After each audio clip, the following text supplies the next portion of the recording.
Hi there. This is a very brief conversation I had with DP Matt Porwoll about shooting documentary with primes versus zooms. In other words, using fixed focal length lenses, which are better in low light and give you a shorter depth of field and a bit of a cleaner look, versus shooting with zoom lenses, which give you a lot more flexibility because you can zoom with them. I'm Ben Bloodwell. I've been lucky enough to shoot documentary and documentary-style commercials for the last 18 years. And recently, in between jobs, I've begun conducting these casual conversations with other DPs, covering a range of topics that I feel like would be of interest to people who are just starting out. And the hope being, by listening in on these conversations, you might be able to glean a bit of wisdom from our years of experience. Matt's a really good friend and an amazing DP. If you want to know more about Matt and listen to our full conversation, you can click on this link. But if you just want to hear a quick little conversation about primes versus zooms in documentary, stay right where you are.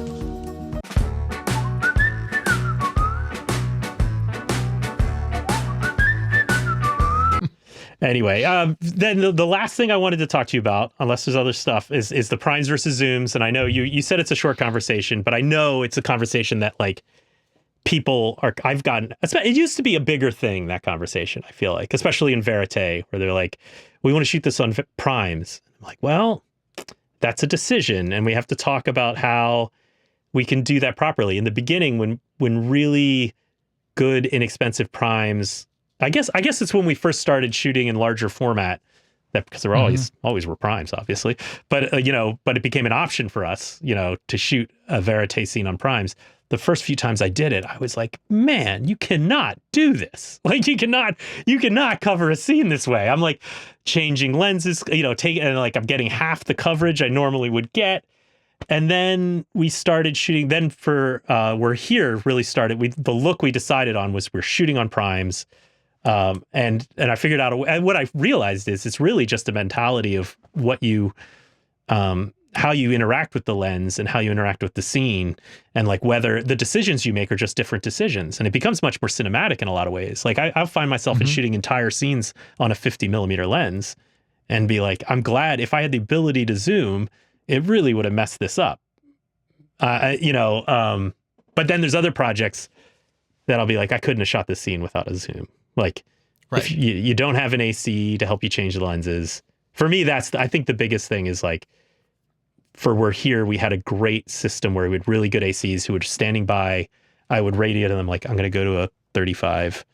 And then I would turn, and that's where the EF mount on Canon really works great. Is I would just turn, I'd push the button on the release. Pop it. They would put it back in, and they, and if they're really on the ball, they'd note the stop, and they'd have the stop in already.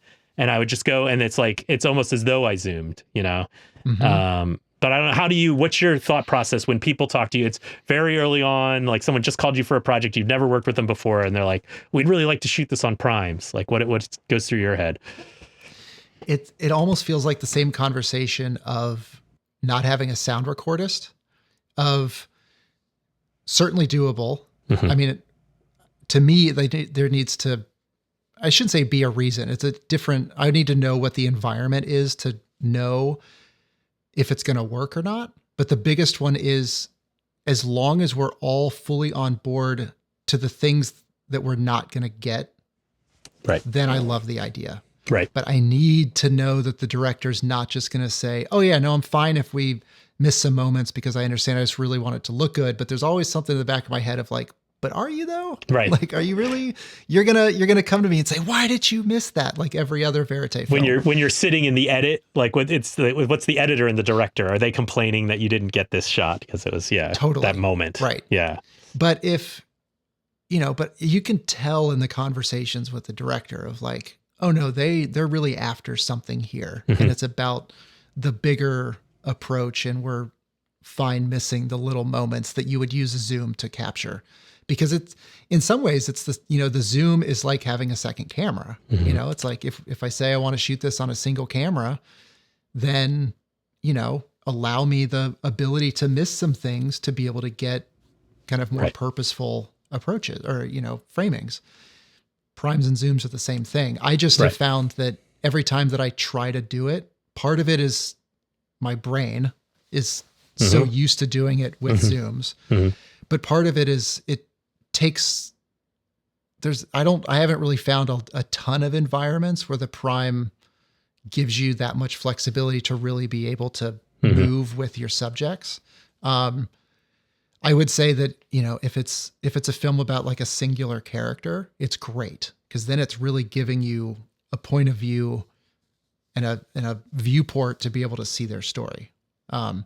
If you're following like a bunch of people in a room, right, it becomes a lot harder, because it's like, I need to just punch through to be able to see people. So, I've certainly done projects on primes, and it's been great. But I still will kind of always default to a zoom unless there's a real push and reason to do it otherwise. Right. That makes sense, especially if you're insisting on single camera, which I agree with you 100%. Like, I am anytime a vérité scene, if we could do it single camera, that's the way to do it. And it really does have to be a zoom, unless it's something. My exception for that is like, if I'm filming someone like painting a picture on a canvas, I could shoot that on primes, because it's like, repetitive. They're going somewhere. They're doing this thing. I can step back, get this beautiful wide. I can get the really intense close-ups and all that.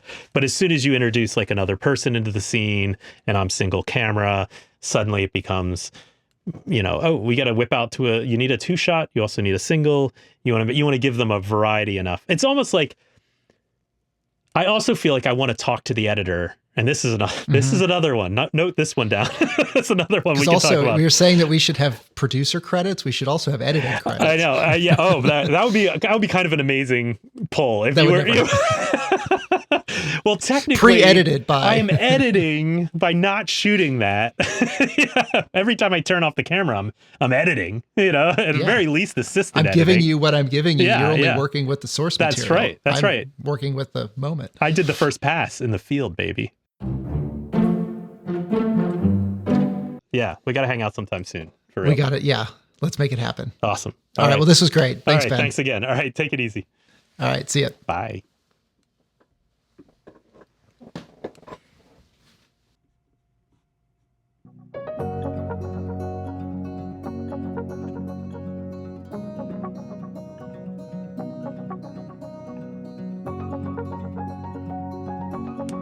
Okay, it seems to have worked. Oh. Do a little tail slate for me.